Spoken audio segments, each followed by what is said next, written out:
Man, picture this. You re-staring down a 12-year-old beast of a Chevy Tahoe that's hauled more mud, mountains, and family drama than your average modern SUV sees in a lifetime, and it's still grinning back at you, ready for round 2. But here's the gut punch, there's one hidden gem from that era that'll make you question everything you thought you knew about bulletproof trucks. Stick around, cause I'm not spilling that till the end. I'm Jake, your ride-or-die gearhead here on Gearshift Garage, where we don't just talk cars, we live and breathe them, and yeah, sometimes curse them when they leave us stranded at 2 a.m. Hit that sub if you're all about the raw truth on SUVs, vans, and those wild motorhome conversions that turn highways into homes. Alright, let's roll. Remember that summer in '93. I was a snot-nosed kid in the back of my old man's '88 Blazer.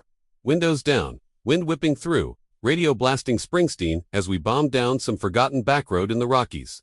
That rig was a tank body-on-frame leaf springs, slapping the ground like they owned it, and a Vortec V8 that growled like a bear waking up hungry. Fast forward to '95, and Chevy drops the Tahoe bomb. Not just any SUV, this was the evolution, the full-size kingpin that said, Blazer, cute, step up. It was born from the K5's bones, but stretched out, civilized just enough for soccer moms without losing that truck soul.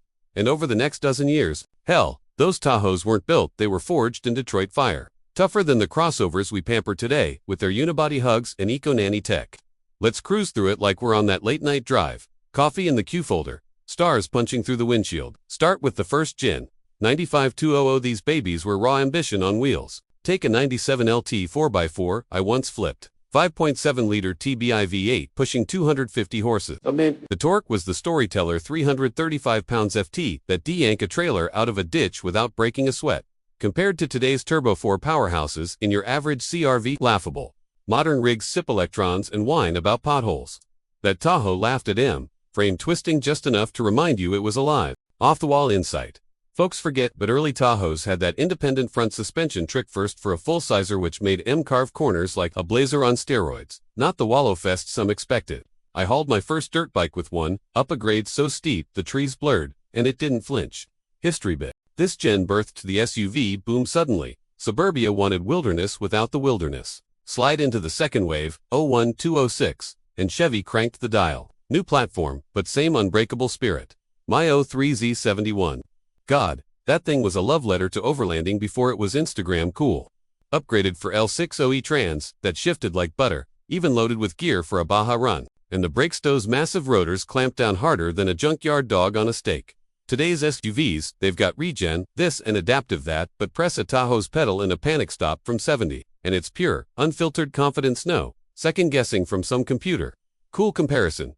Pitted against A05 Explorer, Ford's got the flash, but the Tahoe's got the guts. I saw one pull a 7,000-pound camper over Wolf Creek Pass in a blizzard. Snow chains singing, while the Ford boys were calling AAA, surprise spark. Ever hear about the Stabilitrack debut in '02? Rolled out on Tahoe's first kinda, the godfather to all those stability aids now, but, back then, it was revolutionary, saving more than a few white-knuckle moments without babying the driver. Now, we're hitting the home stretch of our dozen-year saga, 072, ...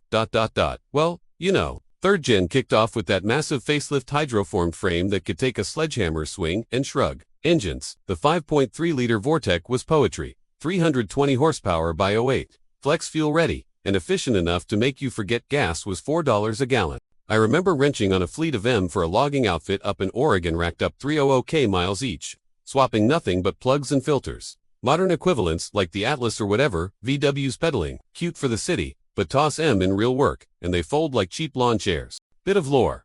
During the '08 crash, Tahoes were the unsung heroes towing RVs for folks fleeing foreclosures, turning minivans into memories. Offbeat nugget. That optional auto-ride suspension, airbags that leveled the load like magic, pulled a boat once. Nose high the whole way, no sway.